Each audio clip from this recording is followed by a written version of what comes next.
When learning coding concepts, it can be really hard to take all that information and apply it into certain real world projects or scenarios and understand what's going on in a really complete way without trawling through loads of documentation. So, I'm going to show you 3 tips to make your life easier. Stick around for 3 because it's an interesting one I've used in the real world and haven't seen it covered much. But in this first tip, I'm going to look over a line by line analysis approach. Well, now, one of the issues that I commonly see is that people take ChatGPT code and, much like they would when they lift and shift a Stack Overflow solution, they use it without really understanding what goes on under the hood, and there's no further probing. So, what I've done is I've provided ChatGPT with a script that simply allows me to search Google from within my command line, within the command prompt, whatever that may be, within my Python program or my IDE.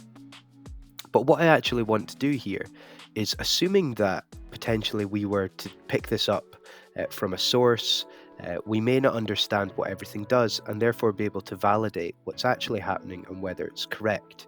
So I can ask ChatGPT, and we want to be as specific as possible to provide a detailed line by line explanation of what's happening.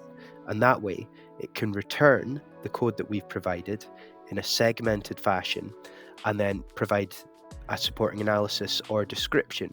So it'll go through a lot of the functions, the packages, it'll use a lot of the correct jargon or terminology that you may not be familiar with, such as differences between methods, functions, parameters, arguments, classes, decorators, and so on. So it's really helpful to get everything right from a technical standpoint. Of course, you still want to go to other sources, documentations, and validate that what ChatGPT is returning is actually correct. But it's a really good way to almost get a cursory view that you're on the right path. And even when ChatGPT has potentially returned you some code, you can go back and again ask it to drill in and drill down on a lot of the technical elements and make sure that they're doing what you want them to do. Now, at number 2, actually using ChatGPT to validate and improve performance. So it's one thing to learn a technique, but when you're working in the real world, you obviously want solutions that, let's say, consume the less memory, take the least execution time. So, what I'm doing here is I'm saying that I've got a short palindrome detector script, just as an example, but I potentially think that there may be an issue here with the amount of characters it's evaluating because we're reversing a string and doing a comparison. So, I've asked ChatGPT to give me something that's more efficient or performant.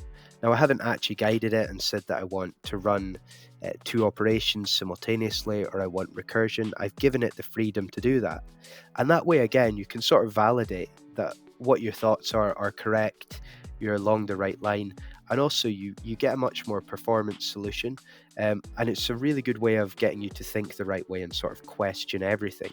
So I found ChatGPT to be really beneficial when doing this personally and professionally.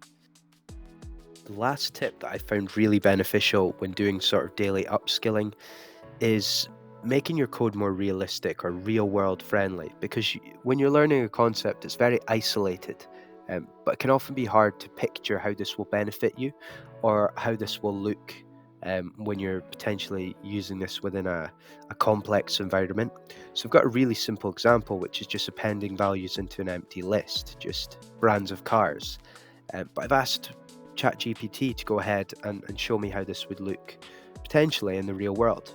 And it's a good example. We've got some control flow statements, we've got while loops. The user can enter an input and break out of the script, and then we can sort of go ahead and use the functions that we were learning anyway.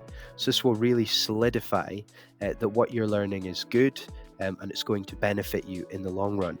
So there's 3 tips you may not have known. If you did find it helpful, please feel free to like and subscribe because that really helps me understand and grow the channel.